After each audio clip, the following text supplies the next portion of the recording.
మీరు ఖచ్చితంగా ప్రభుత్వ ఉద్యోగం సాధించే విధంగా హరీష్ ది బెస్ట్ అకాడమీ అందిస్తోంది. ఆన్లైన్ మరియు offline standard coaching, group 2, SI, constable, ward officer, RRB, NTPC ఇలా అన్ని పోటీ పరీక్షలకు అత్యంత నాణ్యమైన కోచింగ్ అతి తక్కువ ధరకే అందిస్తుంది హరీష్ ది బెస్ట్ అకాడమీ. మరింకెందుకు ఆలస్యం, వెంటనే Harish the best academy app ని గూగుల్ ప్లే స్టోర్ నుండి డౌన్లోడ్ చేసుకోండి.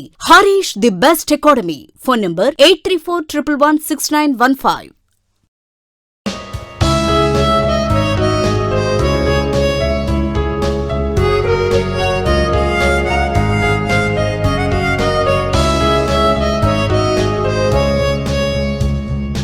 Hi friends, welcome to Harish academy. ఈరోజు వార్తల్లో నిలిచిన జాతీయ, అంతర్జాతీయ, రాష్ట్రీయ అంశాల గురించి, వార్తల్లో నిలిచిన వ్యక్తులు, అవార్డులు, పుస్తకాలు, మరి క్రీడా సంబంధిత సమాచారం, ఒక్కొక్క అంశాన్ని వివరంగా తెలుసుకునే ముందు కొన్ని హెడ్లైన్ చూద్దాం. ఈరోజు కేరళ వార్తలో నిలిచింది వివాదాస్పదమవుతున్న section 118A of Kerala police act. దానికి సంబంధించిన అంశాలేంటి? ఈరోజు వార్తల్లో మరొకసారి మేఘాలయ నిలిచింది, ఈసారి నాబార్డ్ రుణాలతో, రూరల్ ఇన్ఫ్రాస్ట్రక్చర్ డెవలప్మెంట్ ఫండ్ కింద. దానికి సంబంధించిన అంశాలేంటి? మరియు హిమాచల్ ప్రదేశ్ రాష్ట్రానికి సంబంధించి ఈరోజు ఏడీబీ రుణాలు వార్తలు నిలిచాయి. మరియు దాంతోపాటు ఐఐటి మద్రాస్ శాస్త్రవేత్తలు రూపకల్పన చేసిన ఒక అధునాతన అన్మాన్డ్ హైటెక్ క్రాఫ్ట్, ఒక హైటెక్ ఓడ వార్తలు నిలిచింది. సముద్రానికి సంబంధించి రీసెర్చ్, పరిశోధన సంబంధిత అంశాలు దృష్టిలో ఉంచుకొని దానికి సంబంధించిన అంశాలు ఏంటి? మరియు దాంతోపాటు ఉత్తరాఖండ్ ఈరోజు భారతదేశంలోనే మొట్టమొదటి మాస్ పార్క్తో వార్తలు నిలిచింది. దానికి సంబంధించిన అంశాలు. మరియు చండీగఢ్ ఈరోజు 2 రాష్ట్రాల మధ్య వివాదాస్పదమవుతోంది. దానికి సంబంధించిన అంశాలేంటి? మరియు వార్తల్లో ఉమాంగ్ యాప్ మరొకసారి వార్తలు నిలిచింది. దానికి సంబంధించిన అంశాలు. మరియు సెంటినెల్-6 శాటిలైట్ ప్రయోగము ఇటీవల స్పేస్ ఎక్స్ చేయడం జరిగింది, అమెరికాకి సంబంధించింది. దాని యొక్క ఉపయోగం ఏంటి?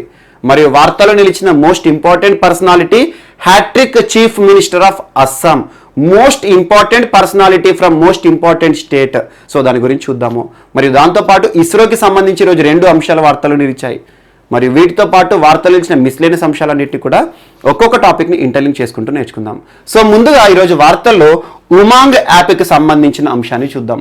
సో ఉమాంగ్, ఈ ఉమాంగ్ యాక్రోనిమ్ గుర్తుంచుకోండి. ఎప్పుడైనా ఏదైనా యాప్ కానివ్వండి, లేదంటే వార్తలో నిలుస్తున్న కొత్త కొత్త యాక్రోనిమ్స్ కానివ్వండి, ప్రభుత్వం రూపకల్పన చేస్తున్న పథకాలే కానివ్వండి, సో ఆ యాక్రోనిమ్ ఏదైతే ఉంటుందో ఆ ఫుల్ ఫామ్ చూడండి, అందులో అర్థాన్ని చూడండి.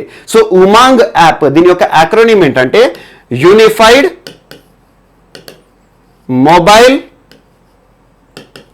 Application for new age governance. New age governance. ఈ ఉమాంగ్ యాప్ అనేది కొత్త అంశం కాదు. సో ఇటీవల ఉమాంగ్ యాప్ రూపకల్పన చేసి 3 సంవత్సరాలు పూర్తయిన సందర్భంగా కేంద్ర ప్రభుత్వం ఉమాంగ్ ఇంటర్నేషనల్ వర్షన్ ని లాంచ్ చేసింది. సో మోస్ట్ ఇంపార్టెంట్, ఇప్పటి వరకు భారతదేశ పౌరులకు ఉమాంగ్ యాప్ చాలా సౌకర్యాలను ఇస్తోంది. ఈరోజు ఆధార్ కార్డు సంబంధిత అంశాలే కానివ్వండి, పాన్ కానివ్వండి, కేంద్ర ప్రభుత్వం నుండి వచ్చే ఎలాంటి సేవలైనా కూడా ఉమాంగ్ యాప్ నుండి ఇవ్వడం జరుగుతుంది. సో అలా భారత పౌరులకు అద్భుతంగా ఉపయోగపడుతున్న ఉమాంగ్ యాప్ ఇంటర్నేషనల్ వర్షన్ ని నిన్నటి రోజున భారత ప్రభుత్వం లాంచ్ చేయడం జరిగింది. దీనికి సంబంధించి ministry of information technology and electronics, ministry of electronics and information technology ప్రస్తుతం ఎవరు? రవిశంకర్ ప్రసాద్ గారు. మరియు మినిస్ట్రీ ఆఫ్ ఎక్స్టర్నల్ అఫైర్స్. ఎందుకు మినిస్ట్రీ ఆఫ్ ఎక్స్టర్నల్ అఫైర్స్ అంటున్నాను? సో అంతర్జాతీయ వర్షన్ అంటున్నాను. ఇక్కడ ఇండియాతో పాటు విదేశాలు కూడా ఇన్వాల్వ్ అవుతున్నాయి. సో ఖచ్చితంగా మినిస్ట్రీ ఆఫ్ ఎక్స్టర్నల్ అఫైర్స్ కూడా ఇన్వాల్వ్ అవుతుంది. సో ప్రస్తుతం ఎవరు? సుబ్రహ్మణ్యం జయశంకర్ గారు. సో వీరిద్దరు కూడా సంయుక్తంగా ఇటీవల ఉమాంగ్ యాప్ ఇంటర్నేషనల్ వర్షన్ ని లాంచ్ చేయడం జరిగింది. దీని యొక్క ఉద్దేశం ఏంటి? ఇది ఎలాంటి ప్రయోజనాలు కలుగజేస్తుంది అంటే, ఈరోజు భారతదేశానికి సంబంధించిన విద్యార్థులు మరియు పరిశోధనకారులు కానివ్వండి, చాలా మంది ఎన్ఆర్ఐలు, సో ఇటువంటి వారు ఎవరైతే ఉన్నారో భారతదేశం నుండి వేరే దేశాల్లో ఉన్న ప్రవాస భారతీయుల బాగోగుల కోసం వారికి భారతదేశ ప్రభుత్వం నుండి ఎలాంటి సహాయ సేవలు కావాలన్నా కూడా ఈ యాప్ నుండి కలగజేస్తామని చెప్పేసి ఈ ఇంటర్నేషనల్ వర్షన్ ని అందుబాటులోకి తెచ్చారు. మరి ఏ దేశాల్లో ఉంటున్న అంతర్జాతీయ భారతీయ వ్యక్తులు, అంటే భారతదేశం నుండి వేరే దేశాల్లో నివసిస్తున్న ప్రవాస భారతీయులు ఎవరైతే ఉంటారో ఏ దేశాలకు వర్తిస్తుంది అంటే కొన్ని దేశాలు ఇంపార్టెంట్. ఇక్కడ USA, UK, Australia, Singapore, UAE and Netherlands, New Zealand. So ఈ దేశాలు మాత్రం ఖచ్చితంగా గుర్తుంచుకోండి. USA, UK, Australia, Singapore, UAE, New Zealand, Netherlands.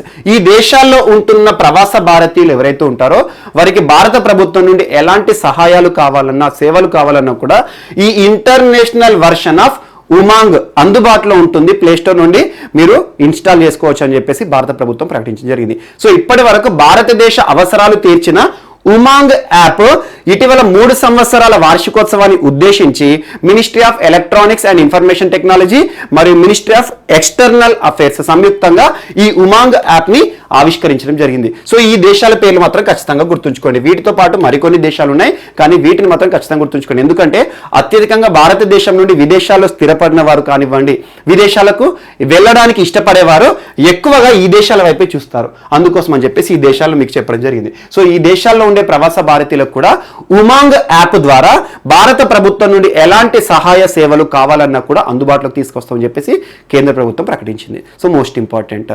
And next, ఈరోజు ఐఐటి మద్రాస్ మరొకసారి వార్తలు నిలిచింది. ఐఐటి మద్రాస్ ఇటీవల ఐఐటి మద్రాస్ తరచూ వార్తలు నిలుస్తుంది. లాస్ట్ టైం మీకు ఐఐటి మద్రాస్ గురించి ఎప్పుడు చెప్పానంటే మౌషిక్ అనే ఒక మైక్రో ప్రాసెసర్ గురించి చెప్పాను. మౌషిక్. సో మోస్ట్ ఇంపార్టెంట్, ఇటీవల micro processor challenge, Atmanirbhar app innovation challenge, ఇలాంటి చాలా ఛాలెంజెస్ వార్తలు నిలుస్తున్నాయి. ఇటీవల స్వదేశీ పరిజ్ఞానంతో తయారు చేసిన మౌషిక్ అనే మైక్రో ప్రాసెసర్ ఐఐటి మద్రాస్ వారి నుండి రావడం జరిగింది. మోస్ట్ ఇంపార్టెంట్, ఇటీవల ఐఐటి మద్రాస్ చాలా అంశాల విషయంలో వార్తలు నిలిచింది. ఇటీవల కాలంలో కేంద్ర ప్రభుత్వం ఇచ్చే అత్యున్నత విద్యా సంస్థల ర్యాంకింగ్స్ లో కానివ్వండి, ఇటీవల క్యూఆర్ వరల్డ్ ర్యాంకింగ్సే కానివ్వండి, చాలా అంశాలతో ఐఐటి మద్రాస్ వార్తలు నిలుస్తుంది. ఈరోజు మరొకసారి వార్తలు నిలిచింది. ఎందుకు అంటే ఒక హైటెక్ క్రాఫ్ట్తో, హైటెక్ క్రాఫ్ట్, యాక్చువల్గా హైటెక్ క్రాఫ్ట్ అంటే తెలుగులో ఏమంటారంటే హైటెక్ ఓడా, యాక్చువల్గా unmanned solar craft, unmanned air vehicle అని ఇటీవల కాలంలో చాలాసార్లు చర్చించాను. అన్మ్యాన్డ్ ఎయిర్ వెహికల్ అంటే ఏంటి? మానవరహిత విమానం. సో ఈరోజు అన్మ్యాన్డ్ క్రాఫ్ట్ అంటే ఏంటంటే మానవరహిత హైటెక్ ఓడను రూపకల్పన చేసి ఐఐటి మద్రాస్ వార్తలకు వచ్చింది. సో మానవరహిత అంటున్నాను ఎందుకంటే చాలా అడ్వెంచరస్ రీసెర్చెస్ చేస్తుంది.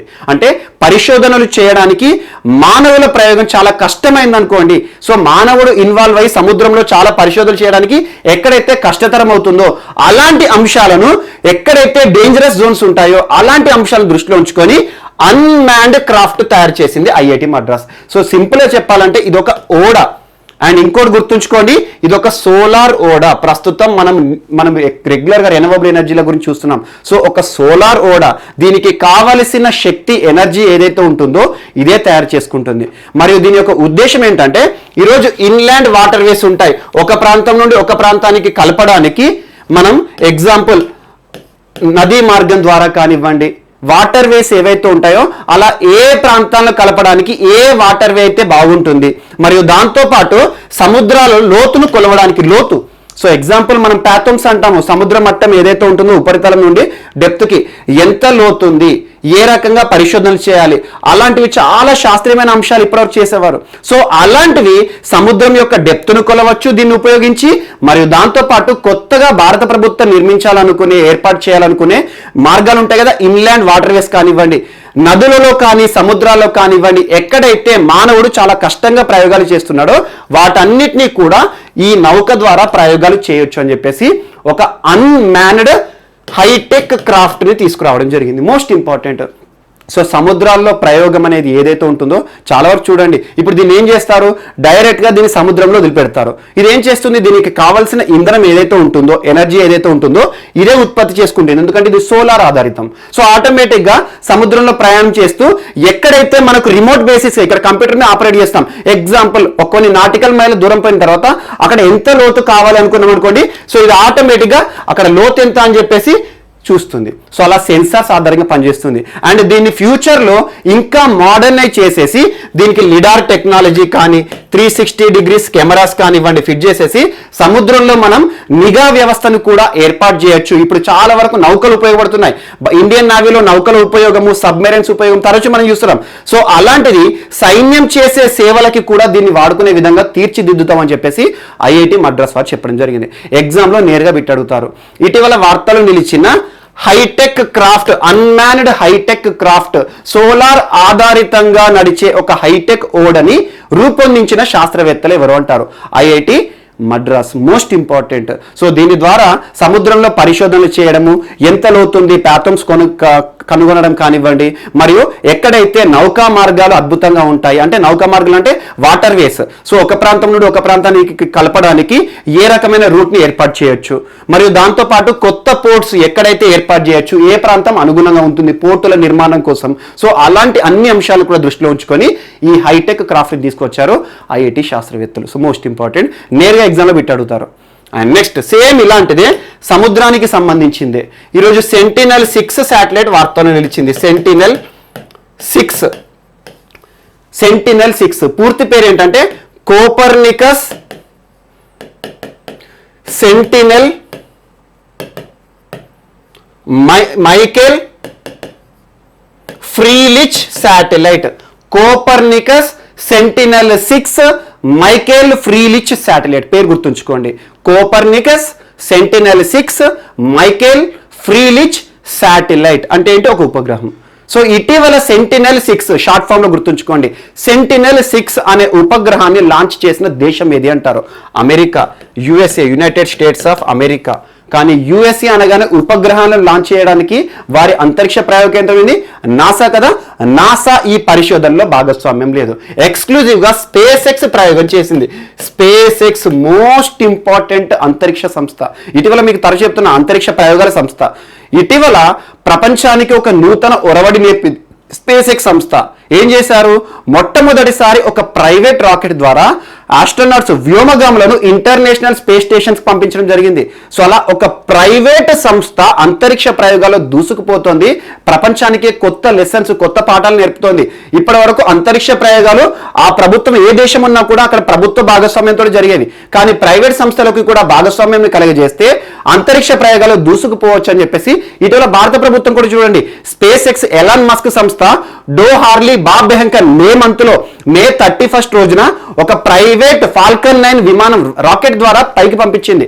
సో అలా ప్రయోగం చేసిన తర్వాత భారత ప్రభుత్వం కూడా ఇన్స్పేస్ తీసుకొచ్చింది. ప్రైవేట్ శాస్త్రవేత్తలు ఎవరైతే ఉంటారో, ప్రైవేట్ సంస్థలు, స్టార్టప్ కంపెనీలు ఏవైతే ఉంటాయో, అంతరిక్ష ప్రయోగాలు చేసే సంస్థలు, వాటికి భారత ప్రభుత్వం ప్రోత్సాహం ఇస్తుందని చెప్పేసి ఇన్స్పేస్ ఒక సెంటర్ని ఏర్పాటు చేసింది. అలాంటి స్పేస్ ఎక్స్ సంస్థ ఎలాన్ మస్క్ మోస్ట్ ఇంపార్టెంట్. ప్రస్తుతం ఎలాన్ మస్క్ స్పేస్ ఎక్స్ కానివ్వండి, జెఫ్ బెజోస్ యొక్క మన బ్లూ ఆరిజిన్ సంస్థ, సో ఇటీవల షెఫర్డ్ అనే ఒక రాకెట్ ప్రయోగం చూసాము.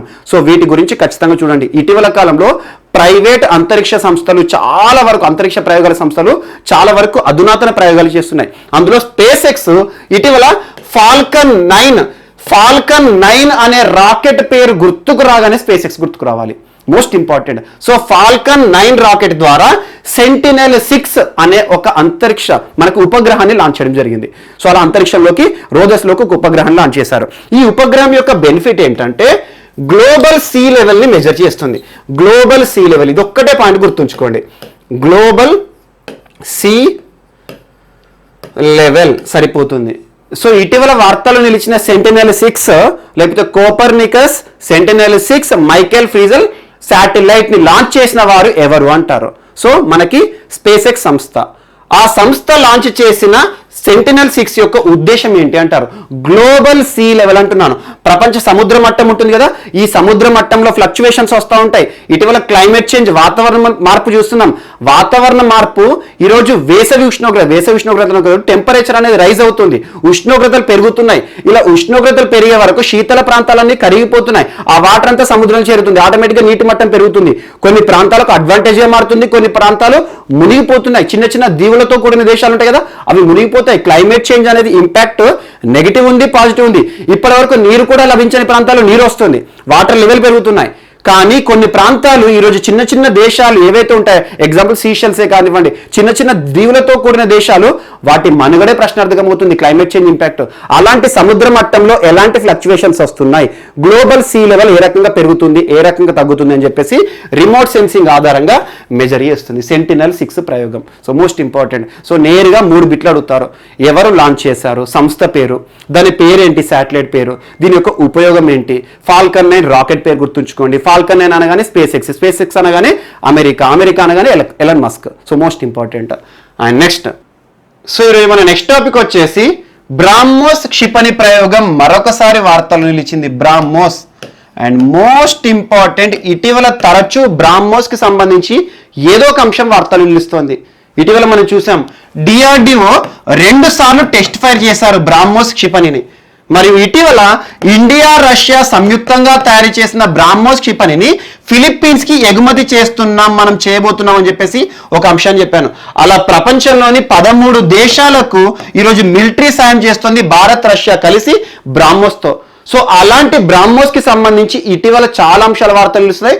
ఈరోజు మరొకసారి బ్రాహ్మోస్ క్షిపణి ప్రయోగం విషయంలో ఇండియన్ ఆర్మీ వార్తలు నిలిచింది. Most important. So Indian army అంటున్నాను, ఈరోజు DRDO కాదు. ఇటీవల DRDO చేసిన ప్రయోగాల గురించి ప్రత్యక్ష శ్రద్ధ చూపండి. పృథ్వీ, శౌర్య, బ్రాహ్మోస్, రుస్తమ్ 2, రుద్రం 1, స్మార్ట్ టర్పిడో, అందులో అన్మాన్డ్ ఎయిర్ వెహికల్ అంటే ఏంటి, యాంటీ రేడియేషన్ మిసైల్ అంటే ఏంటి, ఇలాంటివి ఖచ్చితంగా అడుగుతారు. సో అలా DRDO ప్రయోగాల విషయంలో ఎక్కువగా మనం బాలాసోర్ ఒడిషా గురించి చూసాము, అబ్దుల్ కలాం వీలర్ ఐలాండ్ అని చెప్పేసి, ఇంటిగ్రేటెడ్ టెస్ట్ రేంజ్ అని చెప్పేసి.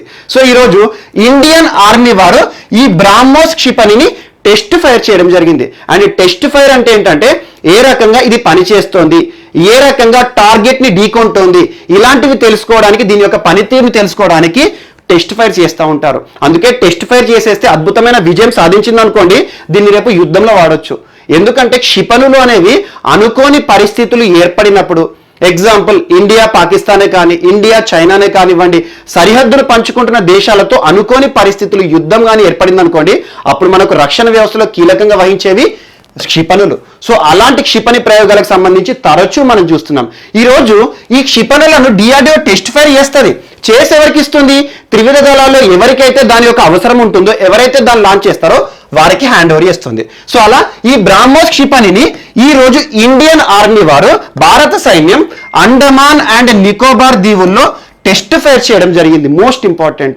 సో అలా అండమాన్ నికోబార్ దీవులు ఏవైతే ఉన్నాయో, దీవుల సమూహం, ఆర్కిపెలాగో, ఒక్కొక్క దీవి ఉంటుంది. సో అలా ఒక దీవి నుండి లాంచ్ చేసిన మిసైల్ మరొక దీవి ఏదైతే ఉంటుందో, ఎక్కడైతే మనం టార్గెట్ ఢీకొనాలని చెప్పేసి దానికి దిశానిర్దేశం చేశారో, అనుకున్న పాయింట్ ని విజయవంతంగా ఢీకొనడం జరిగింది.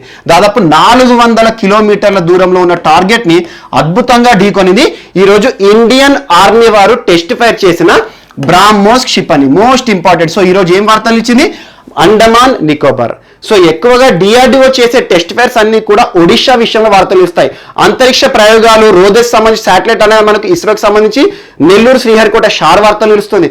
ఇండియన్ ఆర్మీ వారు ఏం చేస్తారు, ఎగ్జాంపుల్ పోఖ్రాన్లో కానివ్వండి, లేదా అండమాన్ నికోబార్లో కానివ్వండి, సముద్రాల్లో కానివ్వండి, ఇలాంటి ఫైర్స్ చేస్తారు. ఎందుకంటే అది ఏ రకంగా పనిచేస్తుంది, మనకు అనుకోని పరిస్థితిలో దీన్ని ఏ రకంగా ఉపయోగించుకోవచ్చు, శత్రు స్థావరాలకు సంబంధించి ఎంత దూరంలో ఉన్న గమ్యస్థానాన్ని ఇవి ఢీకొంటాయి, ఎవి విధ్వంసం చేస్తాయని చెప్పేసి. సో అలా బ్రాహ్మోస్ క్షిపణి ప్రయోగాన్ని ఈరోజు ఇండియన్ ఆర్మీ అద్భుతంగా చేశారు. 400 కిలోమీటర్ల దూరంలో ఉన్న టార్గెట్ ని ఒక దీవి నుండి మరొక దీవికి surface to surface missile launch ప్రయోగం విజయవంతం జరిగింది. సర్ఫేస్ టు సర్ఫేస్ అంటే ఏంటి, ఇది సర్ఫేస్ టు సర్ఫేస్ అంటే ఎర్త్ సర్ఫేస్ మీద ప్రయోగిస్తారు. సో ఇది ఒక పారాబోలా లాగా పోయేసేసి ఆటోమేటిక్ గా అనుకున్న టార్గెట్ ని ఢీకొంటుంది. సర్ఫేస్ టు ఎయిర్ అన్నాడు అనుకోండి, మనకి సర్ఫేస్ ఎర్త్ సర్ఫేస్ మీద లాంచ్ చేస్తే పైన ఉండే టార్గెట్ ఏదైతే ఉంటుందో, శత్రు దేశాలకు సంబంధించిన విమానాలు కానీ దాన్ని ఢీకొంటాయి. So surface to air, air to surface అంటే పైనుండి కిందికి, ఎయిర్ టు ఎయిర్ అంటే ఏంటి, పైనుండి పైకి. సో ఈ రకంగా సర్ఫేస్ టు సర్ఫేస్ అని, ఎయిర్ టు సర్ఫేస్, ఒక్కొక్క క్షిపణికి ప్రత్యేకత ఉంటుంది. ఈ బ్రాహ్మోస్ క్షిపణిని ఎట్లైనా వాడుకోవచ్చు, ఎయిర్ టు ఎయిరా, ఎయిర్ టు సర్ఫేసా, సర్ఫేస్ టు సర్ఫేస్ ఎలా వాడుకోవచ్చు. సో అలాంటి మల్టిపుల్ క్యారెక్టర్స్ ఉన్న బ్రాహ్మోస్ క్షిపణి ప్రయోగం ఈరోజు మరొకసారి వార్తలు నిలిచింది. Most important. అండ్ నెక్స్ట్, ఈరోజు ఒక్కొక్క రాష్ట్రం గురించి చూద్దాము. ముఖ్యంగా ఢిల్లీ ఈరోజు వార్తలు నిలిచింది మరొకసారి. ప్రపంచంలో ఉత్తమ నగరాల జాబితా ఈరోజు విడుదల కావడం జరిగింది. ఉత్తమ నగరాల జాబితాలో 62వ స్థానాన్ని దక్కించుకొని భారతదేశంలోనే ఏకైక సిటీ టాప్ 100 బెస్ట్ సిటీస్ లో చోటు సంపాదించుకున్న సిటీగా ఈరోజు ఢిల్లీ వార్తలు నిలిచింది. Most important. సో దీన్ని ఎవరు రిలీజ్ చేశారంటే వాంకోవర్ రెజోనెన్స్ కన్సల్టెన్సీ లిమిటెడ్ సంస్థ వారు ఈ రోజు అఫీషియల్ గా అధికారికంగా 2021 ఉత్తమ నగరాల జాబితా అని చెప్పేసి ఒక జాబితాను విడుదల చేశారు. ఈ జాబితాలో పెద్ద పెద్ద సిటీలు చోటు సంపాదించుకున్నాయి. ఎగ్జాంపుల్ వాషింగ్టన్ DC కానివ్వండి, సింగపూర్, మరియు దాంతో పాటు టొరంటో, ఇటీవల చాలా వరకు పెద్ద పెద్ద సిటీలు ఏవైతే మనం రెగ్యులర్ గా వింటామో అలా అద్భుతమైన సిటీలతో కూడుకున్న 100 నగరాల జాబితాలో భారతదేశం నుండి చోటు సంపాదించుకున్న ఏకైక నగరము ఢిల్లీ. సో ఇటీవల తరచూ మనం చూస్తున్నాం ఢిల్లీ అనగానే మనకు ఒక నెగిటివ్ వైబ్రేషన్స్ వస్తున్నాయి. కారణం ఏంటంటే పర్యావరణ సంబంధిత అంశాలతో తరచూ వార్తలు నిలుస్తుంది. పర్యావరణ కాలుష్యానికి సంబంధించి ఇటీవల పర్యావరణ సంబంధించి చాలా యాప్లను ప్రభుత్వం తీసుకొచ్చింది, గ్రీన్ ఢిల్లీ యాప్ అని. మరి పర్యావరణ దృష్టిలో ఉంచుకొని చాలా ముందు జాగ్రత్త చర్యల భాగంగా పొల్యూషన్ ఎమిషన్స్ తగ్గించడానికి చాలా కార్యక్రమాలతో వార్తలు నిలిచింది ప్రభుత్వం. ఇటీవల రెడ్ లైట్ ఆన్, గాడి ఆఫ్ కానివ్వండి, చాలా అంశాలు, యుద్ధ ప్రదర్శనకే విరుద్ధం అని చెప్పేసి. మరియు ఇటీవల జస్ట్ ఒక ఎగ్జాంపుల్ చూడండి, ప్రస్తుతం కాంగ్రెస్ అగ్రనాయకురాలు సోనియా గాంధీ, సో కాంగ్రెస్ అంటేనే ప్రస్తుతం సోనియా గాంధీ గారు కీలకం. సో అలాంటి సోనియా గాంధీ గారు ప్రస్తుతం ఢిల్లీలో ఉంటున్నారు. కానీ తన అనారోగ్య పరిస్థితులను దృష్టిలో ఉంచుకొని ఇటీవల తనకు కొంచెం ఇల్నెస్ అనేది ఉంది, చాలా వరకు ఏజ్ మీద పడుతుంది కాబట్టి కొన్ని సమస్యలు వస్తున్నాయి. సో అలా ఢిల్లీలో ఉంటే తనకు క్షేమంగా ఉండదు, తనకు ఆరోగ్యం అనేది మరింత దెబ్బతింటుంది. సో వెంటనే ఢిల్లీ నుండి తనకు తరలించని చెప్పేస్తే ఢిల్లీ నుండి గోవాకు తీసుకొస్తున్నారు. సో అలా కొంతమంది ప్రముఖులు లేదా ఏ వ్యక్తులైనా కూడా ఉండడానికి కూడా కరెక్ట్ ప్లేస్ అవ్వట్లేదు ఈరోజు ఢిల్లీ. అలాంటి ఢిల్లీ ఈరోజు ఉత్తమ నగరాల జాబితాలో చోటు సంపాదించుకోవడం చాలా వరకు మనము ఆనందపడే విషయమే. అండ్ దీనిపైన అరవింద్ కేజ్రీవాల్ గారు ప్రెస్ మీట్ పెట్టి మరి ఈరోజు కాన్ఫరెన్స్ పెట్టారు. సో అద్భుతంగా మనల్ని ప్రపంచవ్యాప్తంగా టాప్ 100 సిటీస్ ఏవైతే ఉంటాయో వరల్డ్లో అందులో 62వ స్థానం. ఇంకోటి గుర్తుంచుకోండి, లాస్ట్ ఇయర్ ఇదే సేమ్ జాబితా ఇదే సేమ్ సంస్థ ప్రతి సంవత్సరం ఇస్తుంది. ఈ సంస్థ ఇచ్చే జాబితాను ప్రపంచవ్యాప్తంగా చాలా ప్రతిష్టాత్మకంగా తీసుకుంటారు. సో లాస్ట్ ఇయర్ సేమ్ కేటగిరీలో 81st ప్లేస్లో ఉండే ఢిల్లీ. సో అలాంటిది బాటంలో ఉండి ఈసారి 62nd ప్లేస్కి వచ్చింది. అండ్ గుర్తుంచుకోండి, ఇందులో పర్యావరణ సంబంధిత అంశాలే కాదు, చాలా అంశాలు తీసుకున్నారు. మార్కెటింగ్ అని, లేదా వాణిజ్య పరంగా అనుకూలమైన ప్రాంతం అని, లేదా ఎక్కువగా సంస్థలు పనిచేస్తున్న ప్రాంతం కానివ్వండి, అలా మల్టిపుల్ రీజన్స్ ఉన్నాయి. కాబట్టి ఢిల్లీ ఉత్తమ నగరాల జాబితాలో ఈరోజు చోటు సంపాదించుకోవడం జరిగింది. సో మోస్ట్ ఇంపార్టెంట్, నేరుగా ఎగ్జామ్లో పెట్టి అడుగుతారు. ఇటీవల ఢిల్లీ ఉత్తమ నగరాల జాబితాలో ఏ స్థానంలో నిలిచింది, ఇది ఒక్కటి పెట్టి అడుగుతారు. ఆ జాబితాను విడుదల చేసిన సంస్థ ఇది. లాస్ట్ ఇయర్ ఇదే సంస్థ రిలీజ్ చేసిన 2020కి గాను ఏ స్థానంలో నిలిచింది అంటారు. So most important. And next ఈరోజు ఒక్కొక్క రాష్ట్రం గురించి చూద్దాం. సో ఉత్తరాఖండ్, ఈరోజు ఉత్తరాఖండ్ మరొకసారి వార్తలు నిలిచింది. మోస్ట్ ఇంపార్టెంట్, ఇటీవల ఉత్తరాఖండ్కి సంబంధించి చాలా అంశాలు చెప్పాను. Example, first Ramsar site in Uttarakhand. Uttarakhand రాష్ట్రంలోనే మొట్టమొదటి రామ్సార్ సైట్ అని చెప్పేసి అసన్ కన్జర్వేషన్ రిజర్వ్ అని చెప్పాను. అండ్ ఫస్ట్ బయోడైవర్సిటీ పార్క్ చెప్పాను ఉత్తరాఖండ్ విషయంలో. అండ్ ఇటీవల ఉత్తరాఖండ్కి 2వ రాజధాని అని చెప్పేసి గైర్స్వెన్ ప్రాంతం గురించి చెప్పాను. మరియు మంచు చిరుతల సంరక్షణ కేంద్రం అని చెప్పేసి ఉత్తరాఖండ్ గురించి చెప్పాను. ఇటీవల ప్రభుత్వం తీసుకొచ్చిన పథకాలు కూడా చూడండి, ముఖ్యమంత్రి సార్ స్వరోజ్గర్ యోజన, యువత కోసం ప్రత్యేక ప్రోత్సాహక పథకాలు. మరియు ఇటీవల ఉత్తరాఖండ్ రాష్ట్ర ప్రభుత్వం తీసుకొచ్చిన సంస్కృత భాషను అభివృద్ధి చేయడానికి చాలా కార్యక్రమాలు తీసుకొస్తుందని చెప్పాను.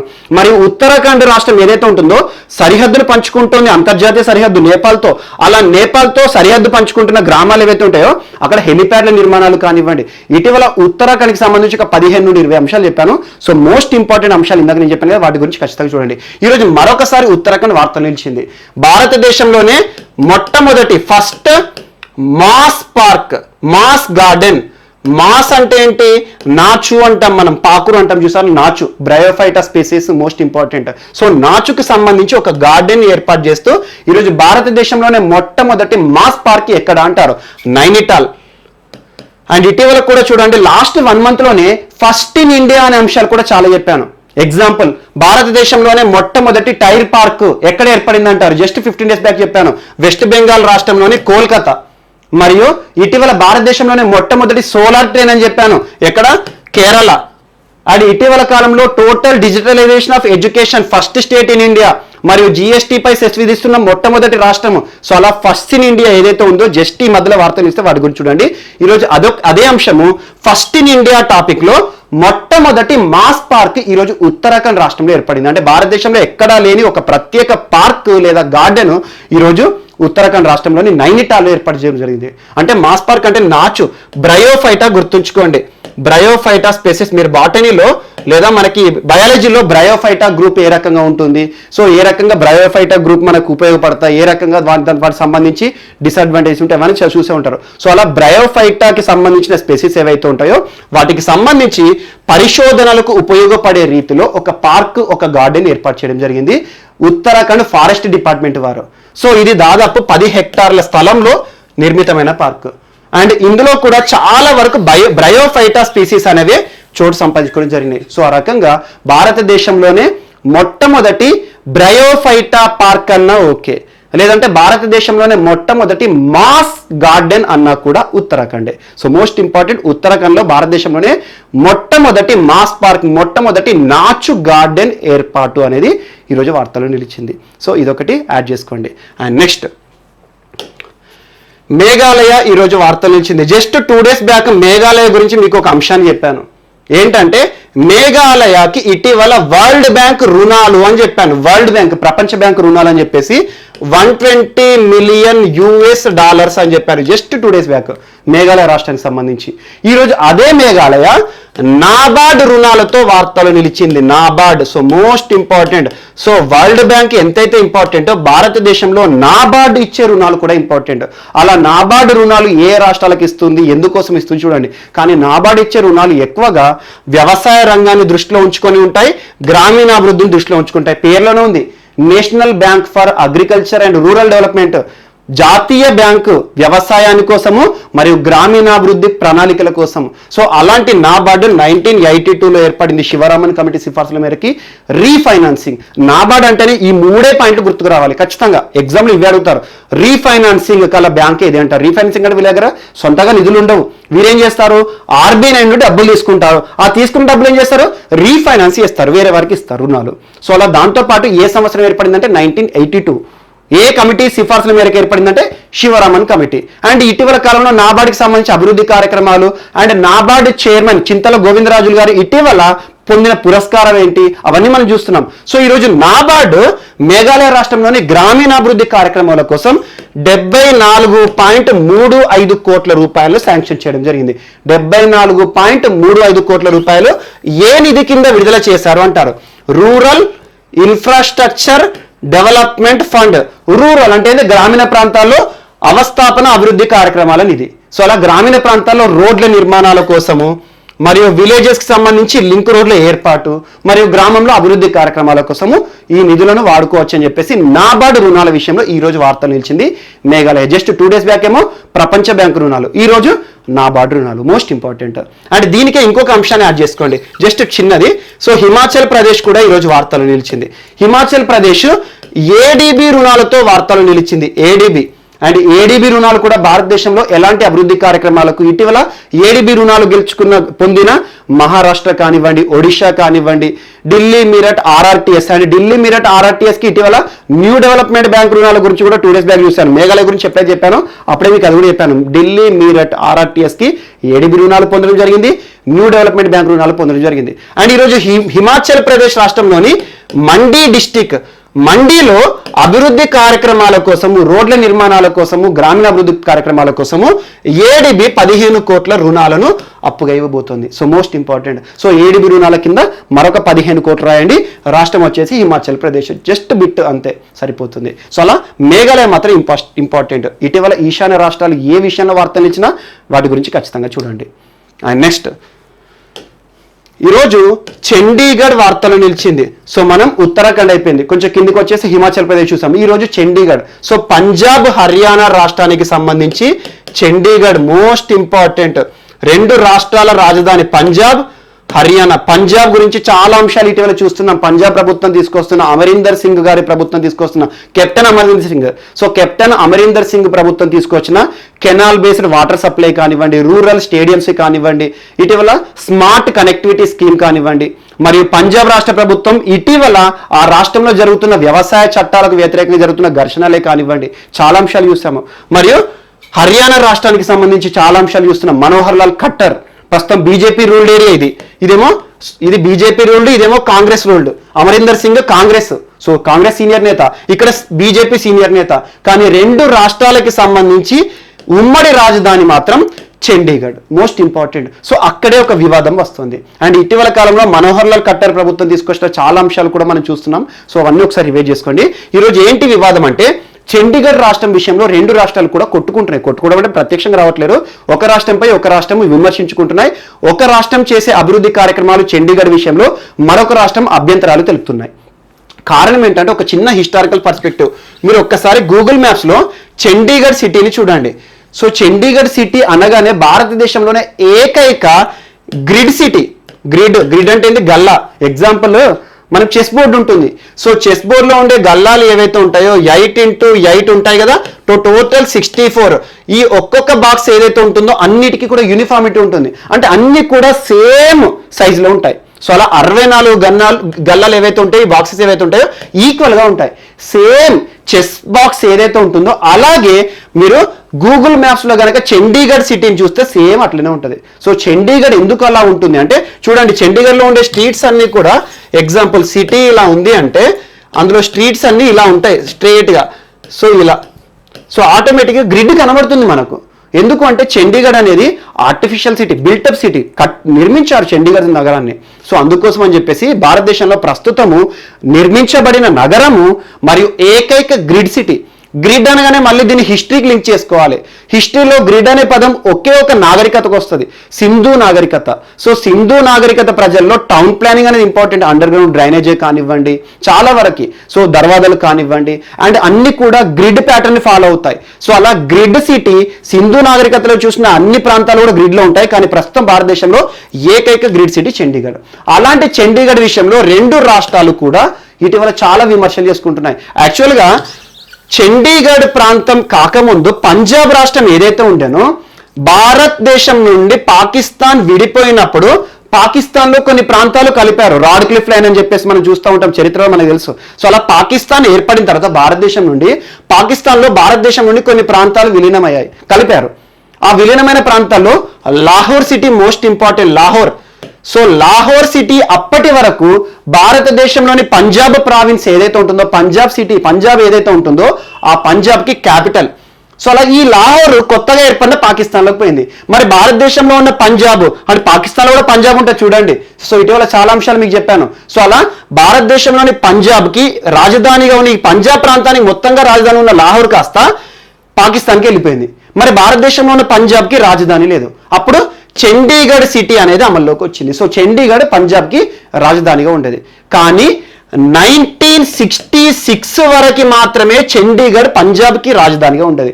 ఎందుకు అంటే 1966లో మరొక విభజన జరిగింది. పంజాబ్ రాష్ట్రం నుండి హర్యానా ఏర్పడింది. సో మనకి స్టేట్స్ రీఆర్గనైజేషన్ ఏ సంవత్సరం ఏ రాష్ట్రం ఏర్పడింది దీనిపైన ఖచ్చితంగా చూడండి. అకార్డింగ్ టు ఆర్టికల్ ఏ రాష్ట్రాలు ఏర్పడ్డాయి, ఏ రాష్ట్రాల్లో ప్రస్తుతం ప్రత్యేక రాష్ట్ర నినాదాలు కానివ్వండి, ప్రత్యేక రాష్ట్ర ఉద్యమాలు జరుగుతున్నాయో వాటి గురించి చూడండి. ప్రత్యేక రాష్ట్ర ఉద్యమాలు ఏ ప్రాంతాలు జరుగుతున్నాయని చెప్పేసి మీకు 1 మంత్ బ్యాక్ ఆ లిస్ట్ మొత్తం చెప్పాను, ఒక్కసారి చూడండి. సో అలా 1966లో పంజాబ్ రాష్ట్రం నుండి హర్యానా రాష్ట్రం ఏర్పడింది. అలా ఏర్పడినప్పుడు కేంద్ర ప్రభుత్వం ఏం చేసిందంటే పంజాబ్ రీఆర్గనైజేషన్ యాక్ట్ 1966 దాని ఆధారంగా కొత్తగా ఏర్పడిన హర్యానాకి ఆల్రెడీ ఎగ్జిస్టింగ్ ఉన్న పంజాబ్కి ఉమ్మడి రాజధానిగా చండీగఢ్ ఉంటుంది. ఈ చండీగఢ్ని నేషనల్ టెరిటరీ అంటే మనం కేంద్రపాలిత ప్రాంతంగా గుర్తించింది కేంద్ర ప్రభుత్వం. సో కేంద్రపాలిత ప్రాంతం అయినా కూడా రెండు రాష్ట్రాలకి రాజధానిగా ఉంటుంది అని చెప్పేసి చండీగఢ్ను సూచించారు. కానీ అతి త్వరలో హర్యానా రాష్ట్రానికి కూడా కొత్త రాజధాని ఏర్పాటు మేమే జోక్యం తీసుకుంటాము, మేమే నిర్మాణం చేస్తామని చెప్పేసి ఇందిరాగాంధీ ప్రధానిగా ఉన్నప్పుడు అనౌన్స్ చేశారు. సో ఇది స్టోరీ. ఆ తరువాత అనౌన్స్ చేసిన అనౌన్స్మెంట్ అలాగే ఉంది, కొత్త రాజధాని ఏర్పాటు మా బాధ్యత అని చెప్పేసి కేంద్రం హర్యానా కొత్తగా ఏర్పడిన రాష్ట్రానికి మాట ఇచ్చింది. సో అప్పటి వరకు రెండు రాష్ట్రాలు, కొత్త రాజధాని ఏర్పడే వరకు రెండు రాష్ట్రాలకు రాజధాని చండీగఢ్. కానీ కేంద్రపాలిత ప్రాంతం రెండు రాష్ట్రాల రాజధాని కాబట్టి దీన్ని కేంద్రపాలిత ప్రాంతం చేస్తాము, ఎందుకంటే రెండు రాష్ట్రాలు కొట్టుకోకూడదు అని చెప్పేసి కేంద్రం చేతిలోకి తీసుకుంది. ఆ తర్వాత 1985 రాజీవ్ గాంధీ ప్రధానిగా ఉన్నప్పుడు, so mother dynamic prime minister చనిపోయిన తర్వాత తన తనయుడు ఎవరు రాజీవ్ గాంధీ ప్రధానమంత్రి అయ్యారు. రాజీవ్ గాంధీ ప్రధాని అయినాక లోంగోవాలా అకార్డ్ అంటారు. సో గుర్తుంచుకోండి, లోంగోవాలా అకార్డ్. సో లోంగోవాలా అకార్డ్ దేనికి సంబంధించింది అంటారు? పంజాబ్ హర్యానాకి సంబంధించింది. అకార్డింగ్ టు లోంగోవాలా అకార్డ్ 1985, 1986 జనవరి 26వ తేదీ నుండి పంజాబ్ రాష్ట్రానికి చండీగఢ్ని అప్పగిస్తాము. సో హర్యానాకి కొత్త రాజధాని ఏర్పాటు చేస్తామని చెప్పేసి ఈ అకార్డ్ చెప్తుంది. కానీ లాస్ట్ మినిట్ జనవరి 25, 1986 రోజున ఈ నిర్ణయాన్ని వెనకకు తీసుకుంది కేంద్ర ప్రభుత్వం. మళ్ళీ అప్పటి నుండి 2 రాష్ట్రాలకి కూడా రాజధానిగా చండీగఢ్ ఉంది. ఒక రకంగా చూస్తే చండీగఢ్ పంజాబ్కి సంబంధించిన ప్రాంతమే, కొత్తగా ఏర్పడిన హర్యానాకి కూడా రాజధానిగా ఉంటూ వస్తుంది. అండ్ ఇటీవల ఏం జరిగిందంటే 2018 నుండి 2 రాష్ట్రాల మధ్యలో చండీగఢ్ విషయంలో చాలా వివాదాలు రేగుతున్నాయి.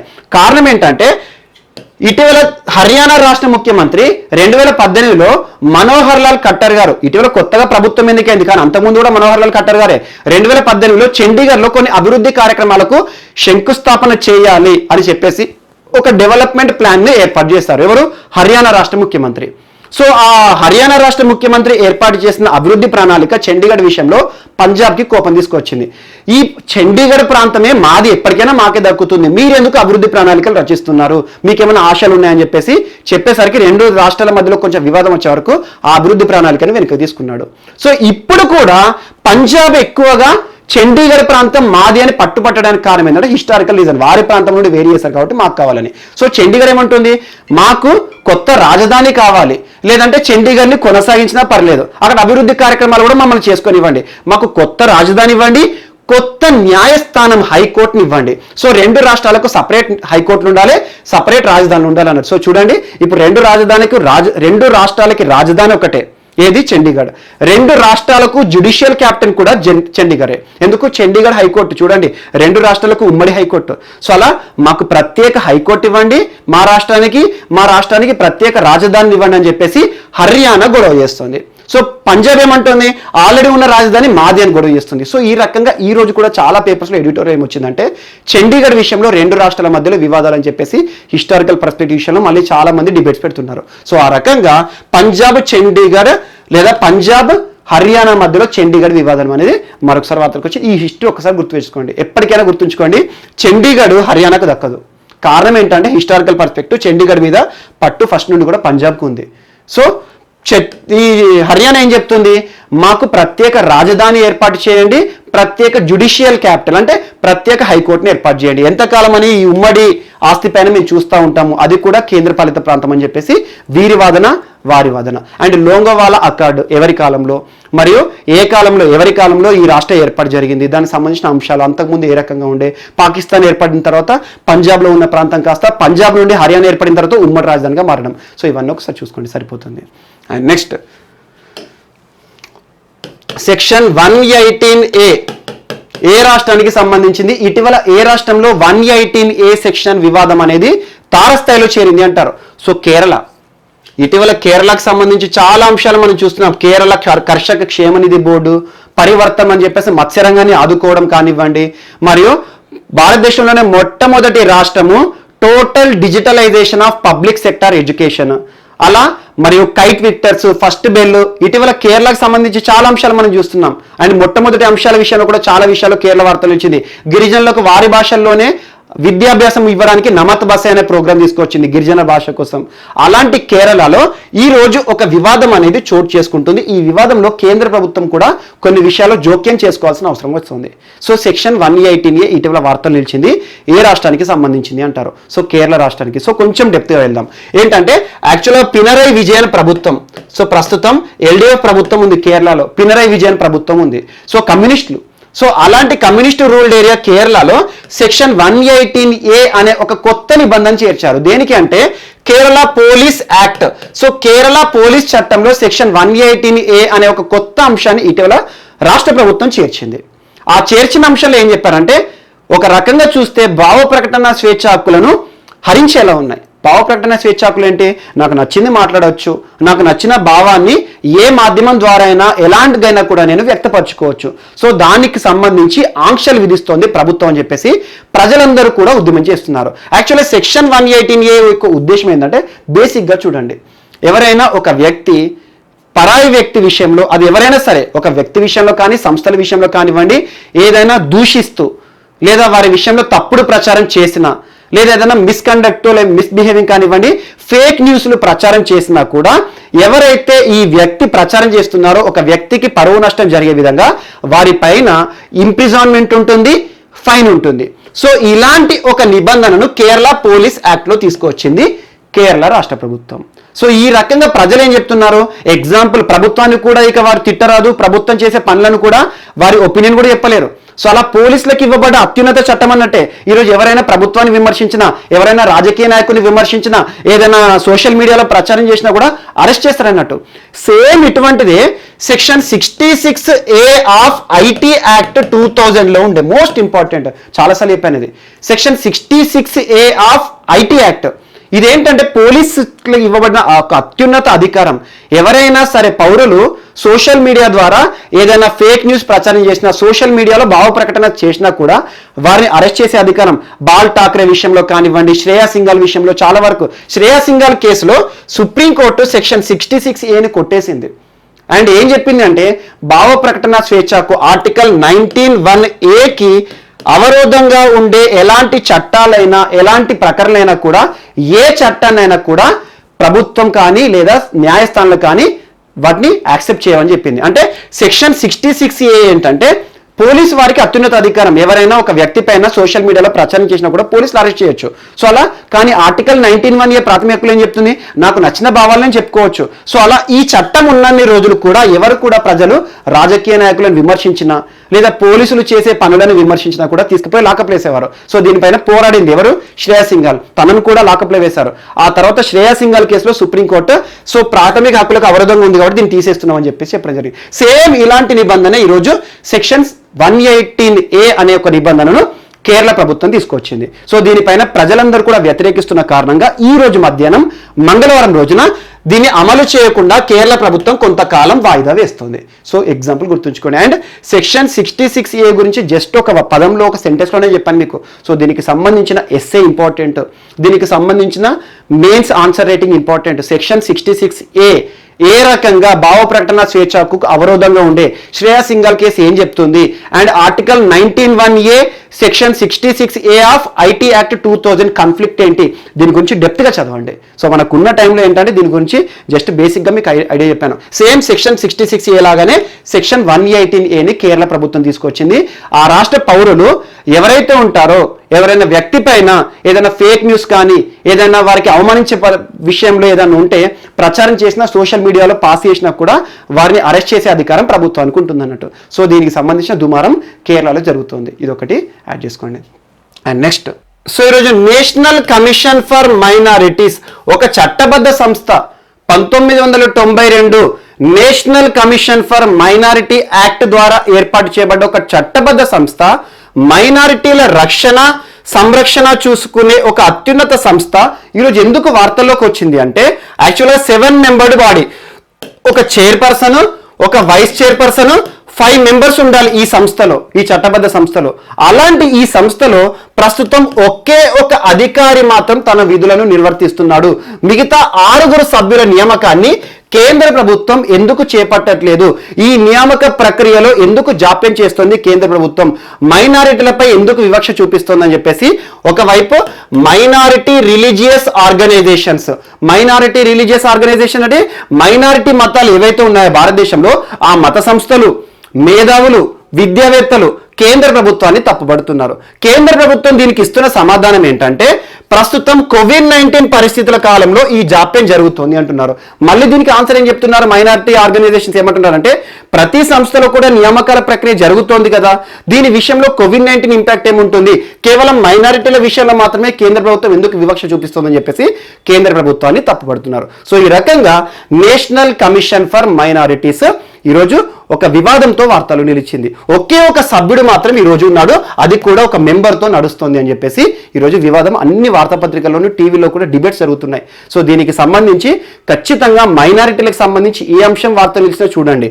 అండ్ మైనారిటీలకు సంబంధించి రాజ్యాంగంలో ప్రాథమిక హక్కుల్లో పేర్కొనబడ్డ ఆర్టికల్ 29, ఆర్టికల్ 30 ఈరోజు భారతదేశంలో మైనారిటీ ఆర్గనైజేషన్స్ కానివ్వండి, మైనారిటీ ఇన్స్టిట్యూషన్స్ కానివ్వండి, ఏ నిబంధన ద్వారా ఏర్పాటు చేసుకునే హక్కును ప్రాథమిక హక్కుగా మైనారిటీస్కి కల్పించబడింది అని. సో అలా ఆర్టికల్ 29 ఏం చెప్తుంది, ఆర్టికల్ 30 ఏం చెప్తుంది, వీటి గురించి ఖచ్చితంగా చూడండి.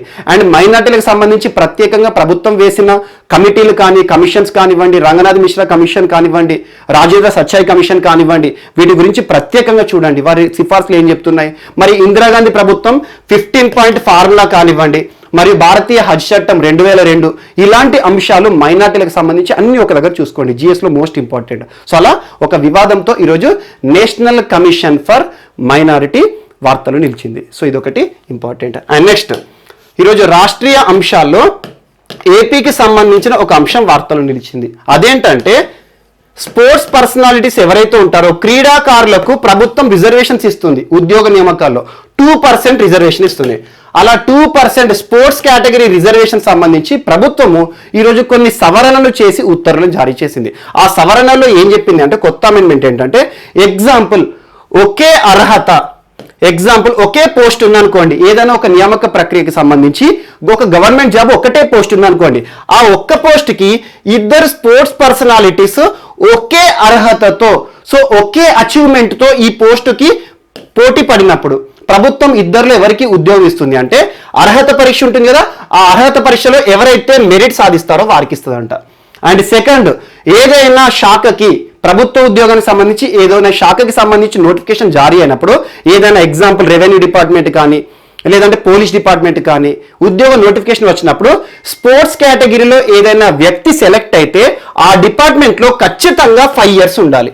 అంటే ఎందుకు అంటే, చాలా మంది ఒక డిపార్ట్మెంట్ నుండి ఒక డిపార్ట్మెంట్ డిప్యుటేషన్ పోతూ ఉంటారు, సో డిపార్ట్మెంట్లు మారుతారు. సో అలా స్పోర్ట్స్ కేటగిరీ కింద ఒక డిపార్ట్మెంట్లోకి ప్రవేశించిన ఒక ఉద్యోగి ఎవరైతే ఉంటారో, ఒక అభ్యర్థి ఎవరైతే ఉంటారో, ఖచ్చితంగా 5 years అదే డిపార్ట్మెంట్లో ఉండాలి. అండ్ ఇంకొక సవరణ ఏం చెప్పారంటే, మినిమం 10 years ఆ జాబ్ నోటిఫికేషన్ కంటే మినిమం 10 years ముందు నుండి తను ఏ క్రీడను అయితే ఆడుతున్నాడో ఆ క్రీడకి సంబంధించి లాస్ట్ 10 years ఎక్స్పీరియన్స్ సంబంధించిన సర్టిఫికేట్ కూడా కావాలంట.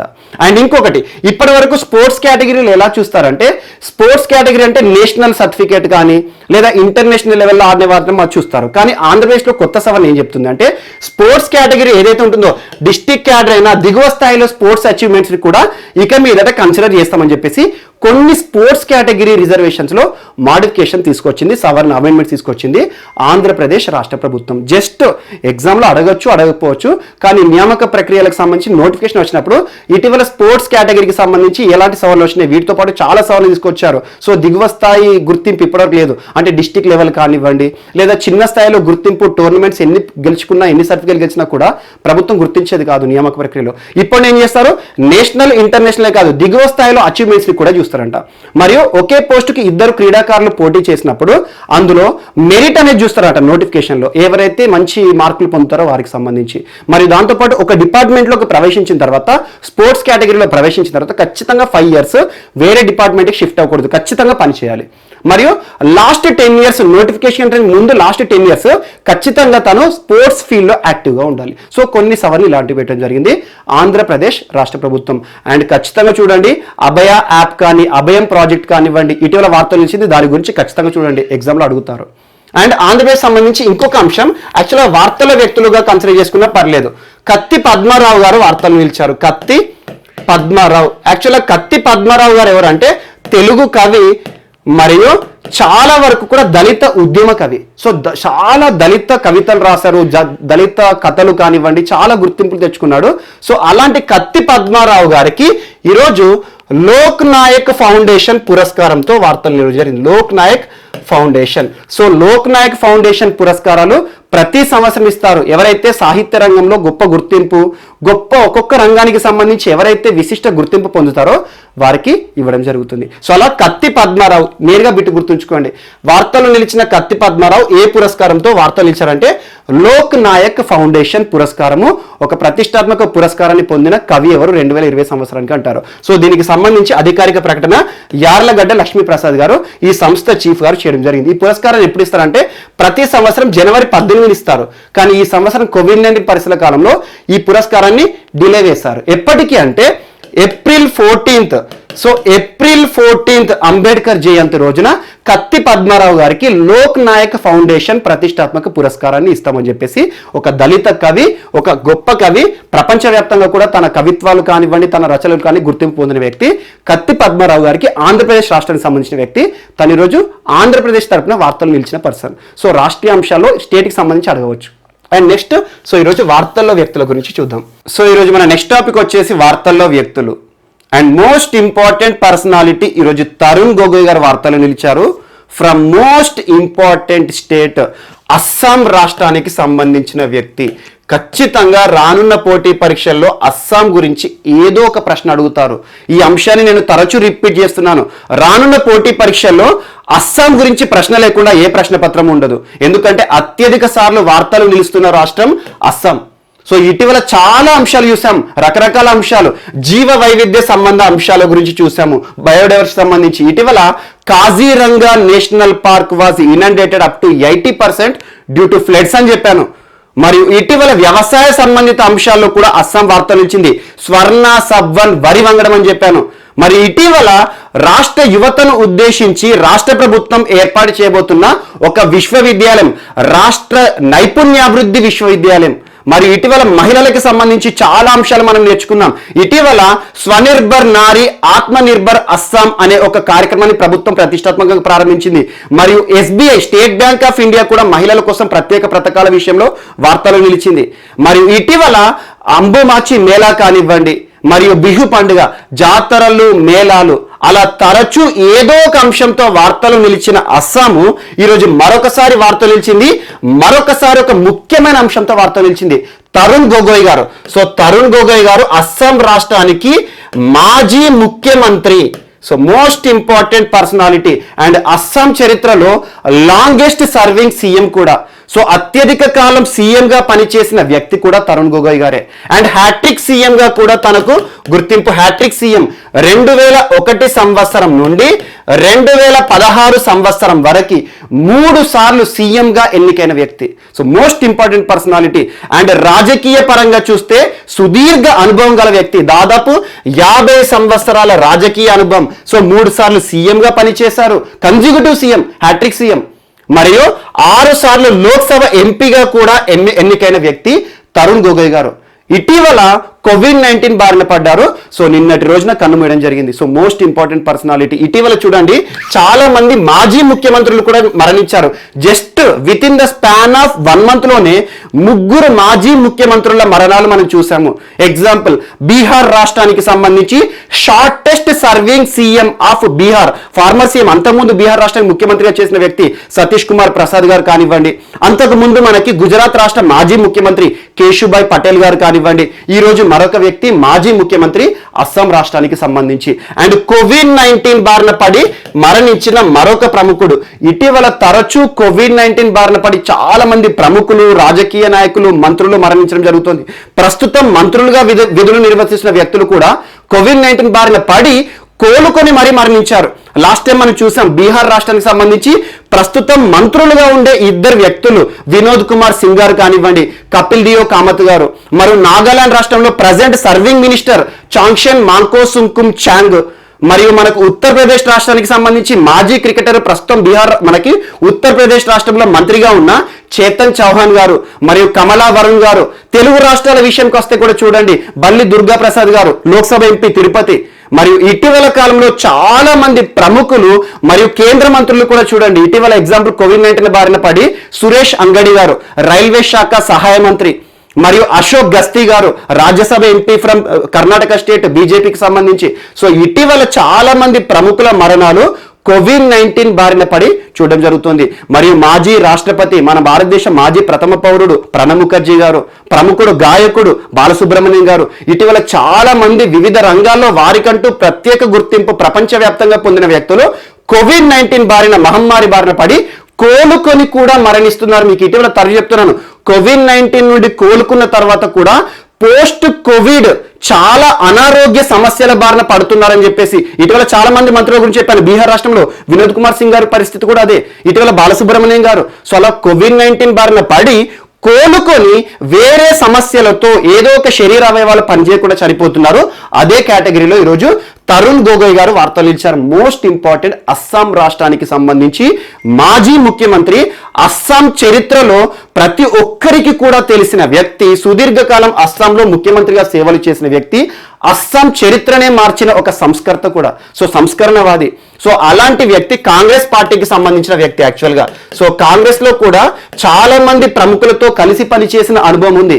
ఇందిరాగాంధీ గారు, dynamic prime minister of India once upon A time, మరియు రాజీవ్ గాంధీ గారు కానివ్వండి, పివి నరసింహారావు గారు కానివ్వండి, మరియు జవహర్లాల్ నెహ్రూ కానివ్వండి, అలా కాంగ్రెస్ లో కూడా చాలా మంది ప్రముఖులతో పరిచయాలు, కలిసి పనిచేసిన అనుభవం గల ఒక వ్యక్తి తరుణ్ గొగోయ్ గారు ఈ రోజు మరణిస్తూ వార్తలు ఇచ్చారు. ఖచ్చితంగా రానున్న పోటీ పరీక్షలు అడుగుతారు. సో అస్సాంకి సంబంధించి మరొక ముఖ్యమైన అంశం ఈ రోజు వార్తలు నిలిచింది. సో తరుణ్ గొగోయ్ అస్సాం రాష్ట్ర మాజీ ముఖ్యమంత్రి, 3 సార్లు కన్జిక్యూటివ్ సీఎం గా, హ్యాట్రిక్ సీఎం గా గుర్తింపు పొంది సుదీర్ఘ రాజకీయ అనుభవం కల వ్యక్తి మరణిస్తూ వార్తలు నిలిచారు. ప్రస్తుతం అస్సాం రాష్ట్ర ముఖ్యమంత్రి ఎవరు? సర్బానంద సోనోవాల్ గారు. ఎందుకు చెప్తున్నానంటే తరచూ అస్సాం రాష్ట్రం వార్తలు నిలుస్తుంది కాబట్టి అస్సాం గురించి ప్రత్యేక శ్రద్ధ చూపండి. మేళాలైనా, జాతరలైనా, ఇటీవల వ్యవసాయ సంబంధిత అంశాలే కానివ్వండి, ఏ అంశం వార్తలు నిలిచినా అస్సాం గురించి ఒక ప్రత్యేక పేజీ పెట్టుకోండి. సో ఖచ్చితంగా అస్సాం గురించి రానున్న పోటీ పరీక్షలు ఆడుతారు ఈరోజు తరుణ్ గొగోయ్ గారు. అండ్ నెక్స్ట్ వార్తలు నిలిచిన పర్సన్ అజయ్ లోధా గారు. అజయ్ లోధా. సో అజయ్ లోధా గారు కోవిడ్-19 బారిన పడి మరణించిన మరొక ప్రముఖ వ్యక్తి. యాక్చువల్గా అజయ్ లోధా గారు సాధారణంగా సామాన్య వ్యక్తులకు ఎవరికి కూడా తెలిసి ఉండడు, కానీ ఒక గొప్ప ఫిజిషియన్ అంటున్నాను. So physician doctor Ajay Lodha గారు ఒక గొప్ప ఫిజిషియన్. ప్రపంచవ్యాప్తంగా తను చాలా ప్రముఖులకు ఆపరేషన్ కూడా చేశారు. సో అలా ఒక గొప్ప డాక్టరు ఈరోజు ఒక మహమ్మారి బారిన పడి మరణించిన మరొక వ్యక్తిగా వార్తలు ఇచ్చారు అజయ్ లోధా గారు. అండ్ ఇతని యొక్క స్పెషాలిటీ ఏంటంటే ఇతను భారత సంతతి వ్యక్తి, అమెరికాలో ప్రస్తుతం తన సేవలు ఇస్తున్నాడు, న్యూయార్క్ లో నివసిస్తున్నాడు. సో ఇటీవల కోవిడ్-19 బారిన పడి ప్రాణాలు విలం జరిగింది. అండ్ ఇల్లిస్ ఐలాండ్ పురస్కారాన్ని పొందిన ఒక గొప్ప వ్యక్తి. అండ్ దాంతోపాటు భారత సంతతి వైద్య బృందానికి అధ్యక్షులు కూడా. భారత సంతతి వైద్యులు ఎవరైతే ఉంటారో ప్రపంచ దేశాలు పనిచేస్తారు కదా, వారికంటూ ఒక అసోసియేషన్ ఉంటుంది. ఆ అసోసియేషన్ కి కూడా మాజీ అధ్యక్షులుగా పనిచేశాడు.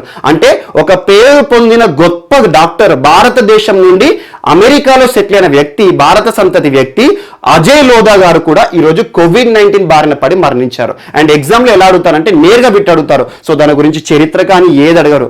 ఇటీవల వార్తలు నిలిచిన అజయ్ లోధా గారు ఏ రంగంలో తనకంటూ ప్రపంచవ్యాప్తంగా గుర్తింపు పొందాడు, ఎలా మరణించాడు అంటారు. సో కోవిడ్-19 బారిన పడి మరణించిన ఒక గొప్ప డాక్టర్. సో చూడండి, కోవిడ్కి ఎలాంటి డిఫరెన్సియేషన్, ఎలాంటి వివక్ష లేదు, ఎవరికైనా వస్తుంది. ప్రముఖులే ఎక్కువగా మరణిస్తున్నారు కోవిడ్-19 బారిన పడి. సో అలాంటి కోవిడ్-19ని ట్రీట్ చేసే వైద్యులు ఎవరైతే ఉంటారో వారు కూడా ఈ మహమ్మారి బారిన పడి తట్టుకోలేక మరణిస్తున్నారు. అండ్ ఖచ్చితంగా కోవిడ్ని ఎట్టి పరిస్థితుల్లో తేలికగా తీసుకోకండి, ఎందుకంటే చాలా మంది కోలుకున్నాక కూడా చాలా సమస్యలతో బాధపడుతున్నారు. సో కోవిడ్-19 బారిన పడితే ఏమవుతుంది, అందరూ కోలుకుంటున్నారు అని చెప్పేసి సులభంగా మాత్రం తీసుకోకండి. సో తొందరగా కోలుకుంటున్నారంటే కొంతమందికి ఇమ్యూనిటీ పవర్ కానివ్వండి, కొంతమంది ఒక్కొక్క వ్యక్తి పైన ఒక్కొక్క ప్రభావం చూపిస్తుంది కరోనా. సో ఎందుకైనా మంచిది, దాని బారిన పడకుండా మనం కాపాడుకోవాలి. సోషల్ డిస్టెన్స్ కానివ్వండి, మాస్కులు కానివ్వండి. సో అలా ఖచ్చితంగా గుర్తుంచుకోండి. అజయ్ లోధా నేరుగా ఎగ్జామ్లో బిట్టు గుర్తుంచుకోండి, సరిపోతుంది. అండ్ నెక్స్ట్ ఈరోజు ఇస్రో చైర్మన్ శివన్ గారు వార్తలు నిలిచారు. తరచూ వార్తలు నిలుస్తుంది ఇస్రో ఇటీవల కాలంలో. సెకండ్ లాంచ్ ప్యాడే కానివ్వండి, ఇటీవల ఇన్స్పేస్ సంబంధిత అంశాలను దృష్టిలో ఉంచుకొని ఇస్రో చైర్మన్ శివన్ గారు ఒక అంశాన్ని ప్రైవేట్ స్టార్టప్ కంపెనీలు, అంతరిక్ష రంగంలో పనిచేస్తున్న ప్రైవేట్ స్టార్టప్ సంస్థలను ఉద్దేశించి ఒక అంశాన్ని ప్రసంగించారు. మీరు తయారు చేసిన రాకెట్సే కానివ్వండి, ఏమైనా పేలోడ్స్ విషయంలో ఇస్రో ప్రోత్సాహం ఎప్పుడైనా ఉంటుంది.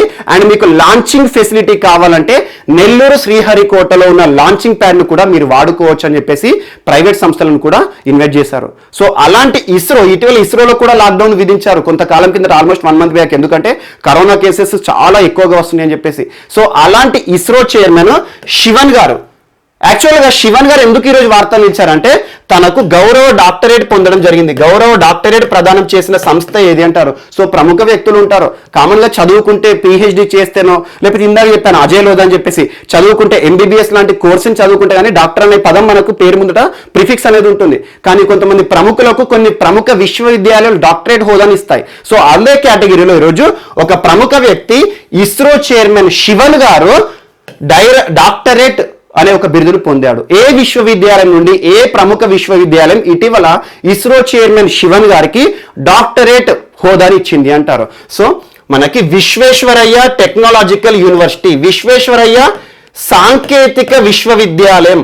సో విశ్వేశ్వరయ్య సాంకేతిక విశ్వవిద్యాలయం ఏ రాష్ట్రంలో ఉంది అంటారు. కర్ణాటక రాష్ట్రానికి సంబంధించింది బెళగావి. సో బెళగావి లేదా బెల్గాం అంటాము. బెల్గాం అనండి సరిపోతుంది. చాలా వరకు బెల్గాం అనే పేరుతోటే మనకు చరిత్రలో కూడా తెలుసు. 1924 ఐ థింక్ ఒక్కసారి చూడండి సబ్జెక్ట్ టు కండిషన్. 1924 బెల్గాంలో జరిగిన ఐఎన్సి ఇండియన్ నేషనల్ కాంగ్రెస్ ఏదైతే ఉంటుందో ఆ సమ్మిట్ లో ఒకే ఒక్కసారి గాంధీజీ అధ్యక్షన కాంగ్రెస్ సమావేశాలు జరిగినాయి. సో బెల్గాం అదే.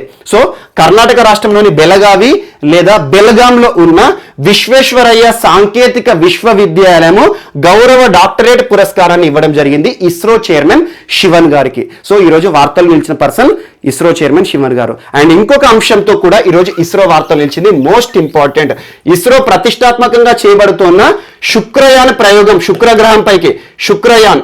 సో శుక్రయాన్ ప్రయోగాన్ని యాక్చువల్గా షెడ్యూల్డ్ లాంచ్ ఎప్పుడంటే జూన్ 2023 2023లో శుక్రయాన్ ప్రయోగం చేయాలని చెప్పేసి ఇస్రో భావిస్తోంది. కానీ ప్రస్తుతం కోవిడ్-19 పరిస్థితుల కాలంలో ఇటీవల కాలంలో చాలా జాప్యం జరుగుతోంది. ప్రతి రంగంలో కూడా జాప్యం చూస్తున్నాం. ప్రతి రంగం కూడా తీవ్రమైన ప్రభావాన్ని చూస్తోంది, నష్టాలు చూస్తున్నాయి. అది ఇస్రో పైన కూడా పడింది. ఎందుకంటే శాస్త్రవేత్తలు కూడా ఇటీవల లాక్డౌన్ ప్రకటించడం కానివ్వండి, ఇలాంటి పరిస్థితుల్లో డిలే అనేది జరిగింది రీసెర్చ్ విషయంలో. అందుకోసము జూన్ 2023లో జరగాల్సిన శుక్రయాన్ ప్రయోగము కొంచెం అటు ఇటుగా చేస్తాం, కొంచెం డిలే అనేది జరగవచ్చు అని చెప్పేసి ఇస్రో ప్రకటించింది. అన్నిటికంటే మోస్ట్ ఇంపార్టెంట్, ఇస్రో చేయదలుస్తున్న శుక్రయాన్ ప్రయోగంలో France, Russia, Germany, Sweden, so most important countries, ప్రముఖ దేశాలు. ఈ 4 దేశాలు కూడా ఇటీవల జస్ట్ నిన్నటి రోజున ఇస్రోకి కొన్ని లేఖలు, కొన్ని అప్లికేషన్స్ రాశాయి, ఒక రిక్వెస్ట్ రాశాయి. ఏంటంటే ఇస్రో చేయబోతున్న శుక్రయాన్ ప్రయోగంలో మేము కూడా పార్టిసిపేట్ చేస్తాం. పార్టిసిపేట్ చేయడం అంటే వాళ్ళు వచ్చి లాంచ్ చేయరు. ఏం చేస్తారు, వారు రూపొందించిన, వారు తయారు చేసిన పేలోడ్స్ ఉంటాయి కదా. పేలోడ్ అంటే ఏంటి, రాకెట్ ఏదైతే ఉంటుందో రాకెట్ తీసుకుపోయేదాన్ని పేలోడ్ అంటాం, కామన్గా శాటిలైట్స్. సో అలా మేము తయారు చేసిన పేలోడ్స్ ని కూడా మీరు ప్రయోగం చేయబోతున్న శుక్రయాన్ ద్వారా శుక్రగ్రహం పైకి పంపించండి అని చెప్పేసి ఈ 4 దేశాలు ఇస్రోని అభ్యర్థిస్తున్నాయి. సో వీటి అభ్యర్థనను ఇస్రో యాక్సెప్ట్ చేయడం జరిగింది. ఈ 4 దేశాలను కూడా కలుపుకొని ఇస్రో చేస్తున్న శుక్రయాన్ ఏదైతే ఉంటుందో ప్రయోగము, శుక్రయాన్ శాటిలైట్ ప్రయోగం ఏదైతే ఉంటుందో మొట్టమొదటిసారి శుక్ర గ్రహం పైకి ఇస్రో చేస్తున్న ప్రయోగంలో ఈ 4 దేశాలు తయారు చేసిన పేలోడ్స్ లేదా శాటిలైట్స్ కూడా లాంచ్ చేస్తామని చెప్పేసి ఇస్రో ప్రకటించడం జరిగింది. Most important. సో ఇస్రో చేస్తున్న ప్రయోగాలే కానివ్వండి, ఇటీవల కాలంలో PSLV C-49 కానివ్వండి, ఎన్నవది ఎన్ని ఫెయిల్ అయినాయి, ఇప్పటివరకు ఏమైనా ఫెయిల్ అయినాయా అండ్ గుర్తుంచుకోండి, ప్రపంచంలోనే అంతరిక్ష ప్రయోగాల్లో టాప్ 5 దేశాల్లో మన ఇస్రో ఉంటుంది, భారతదేశం ఉంటుంది. కారణం ఏంటంటే సైన్స్ అండ్ టెక్నాలజీ ఇస్రో, మన ఇస్రో సాధించిన విజయాలు ఏ దేశాలు అగ్రగామి దేశం అమెరికా కానీ, రష్యా కానీ, చైనా కూడా సాధించలేదు. కారణం ఏంటంటే అత్యల్ప ఖర్చు, చాలా కనిష్ట ఖర్చులతో పెద్ద పెద్ద ప్రయోగాలు చేసింది. కొన్ని వేల కోట్లు ఖర్చు పెట్టి వారు చేసిన శాటిలైట్ ప్రయోగాలు మనం జస్ట్ 100 కోట్ల రూపాయలే కంప్లీట్ చేసేసాం. సో అలాంటిది ఒక హాలీవుడ్ మూవీకి అయ్యే ఖర్చు ఏదైతే ఉంటుందో ఆ హాలీవుడ్ మూవీకి అయ్యే ఖర్చుతో కూడా మనం అత్యంత అద్భుతమైన ప్రయోగాలు చేశాం. అలాంటి ఇస్రోకి చాలా దేశాలు, అగ్రగామి దేశాలు రెస్పెక్ట్ ఇస్తాయి. అందుకోసమే ఇంత డెవలప్ అయిన దేశాలు, ఇంత వృద్ధి సాధించిన దేశాలు కూడా ఈరోజు ఇస్రో చేస్తున్న ప్రయోగాలను అబ్జర్వ్ చేస్తున్నాయి. So most important. అండ్ ఇస్రోకి సంబంధించి శుక్రయాన్ ప్రయోగం ఇంపార్టెంటే. అండ్ ఆర్టమిస్ ప్రయోగం, మిషన్ టు మూన్, నాసా చేస్తున్న ప్రయోగం కూడా చాలా ఇంపార్టెంట్. ఇటీవల కాలంలో మొట్టమొదటి 6G శాటిలైట్ ప్రయోగంతో చైనా వార్తలు నిలుస్తోంది. అండ్ ఇటీవల వార్తలు నిలుస్తున్న అన్ని అంశాలు కూడా సైన్స్ అండ్ టెక్నాలజీ రాసుకోండి. సో ఈరోజు ఇస్రోకి సంబంధించి 2 అంశాలు, ఒకటి శివన్ గారికి గౌరవ డాక్టరేట్ ప్రదానము, రెండవది వచ్చేసి ఇస్రోకి సంబంధించి శుక్రయాన్ ప్రయోగంలో భాగంగా మా శాటిలైట్ కూడా పంపించండి అని చెప్పేసి ఇస్రోకి అభ్యర్థించిన దేశాలు 4 దేశాలు. So most important. And next Naseeruddin Shah గారు, నసీరుద్దీన్ షా గారు. సో చాలా మందికి తెలిసే ఉంటారు, ఎందుకంటే బాలీవుడ్ సినిమాలు కనుక మీరు చూస్తే తెలుగులో కూడా కొన్ని సినిమాల్లో గెస్ట్ రోల్ కనిపించారు. నసీరుద్దీన్ షా గారు ఒక విలక్షణ నటుడు, చాలా క్యారెక్టర్స్ చేశాడు. ఇటీవల కూడా చాలా హిట్ సినిమాలు కూడా సాధించాడు. అలాంటి నసీరుద్దీన్ షా బాలీవుడ్ దిగ్గజం, హిందీ సినిమాల ద్వారా ప్రపంచవ్యాప్తంగా అభిమానులను పొందిన వ్యక్తి ఈరోజు ఒక పురస్కారంతో వార్తలు నిలిచారు. పురస్కారం ఆదిత్య బిర్లా కళాశిఖర్ పురస్కారం 2020. ఆదిత్య బిర్లా కళాశిఖర్ పురస్కారం most important. Aditya Birla group వారు 1996 నుండి చిత్రసీమలో మంచి ప్రతిభను కనబర్చిన వారికి ఇచ్చే పురస్కారం ఏదైతే ఉంటుందో ఆ పురస్కారం ఆదిత్య బిర్లా కళాశిఖర్ పురస్కారము. ఇటీవల 2020 సంవత్సరం గాను ఎవరిని వరించింది అంటారు. సో మనకి నసీరుద్దీన్ షా బాలీవుడ్ దిగ్గజ నటుడు. సో బాలీవుడ్లో చాలా క్యారెక్టర్, హీరోగా కూడా చేశాడు చాలా సినిమాల్లో. సో హీరోగాను, విలన్ గాను, ఒక విలక్షణ నటుగా, సైడ్ ఆర్టిస్ట్ గాను, ఒక క్యారెక్టర్ ఆర్టిస్ట్ గాను గుర్తింపు పొందిన ఒక వ్యక్తికి ఈ సంవత్సరం ఆదిత్య బిర్లా వారు ఇచ్చే ఒక ప్రతిష్టాత్మక పురస్కారం ఏదైతే ఉంటుందో ఆదిత్య బిర్లా కళాశిఖర్ పురస్కారము 2020 పురస్కారం పొందడం జరిగింది. So most important. అండ్ వీరు మనకి ఈరోజు వార్తలో నిలిచిన వ్యక్తులు. మిస్లేనియస్ అంశాలు మనం మిగిలిపోతే మాత్రం మనం రేపటి క్లాస్లో యాడ్ చేసుకొని నేర్చుకుందాం. రేపు కలుద్దాం. Thank you.